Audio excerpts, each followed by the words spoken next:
અમે પહોંચી ગયા છીએ હવે ગણપત બાપા જોવા. તો મિત્રો આ બધા ગણપત બાપા છે અહીં. અહીં જેકભાઈ. જય શ્રી રામ મિત્રો. તો બોલો ગણપતિ બાપા મોરિયા.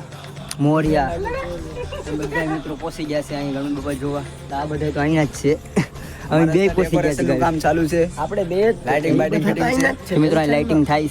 તો અમારે નીતિનભાઈ યુટ્યુબર આવ્યા છે તો તેને થોડોક સપોર્ટ કરજો. ને આપણી આઈડી છે સાયર જેકે, ઇન્સ્ટાગ્રામમાં છે IMJK.14. થોડોક મિત્રો સપોર્ટ કરતા રહેજો. આ ચોટું વાંચા. ચાલો મિત્રો આગળ મળીએ.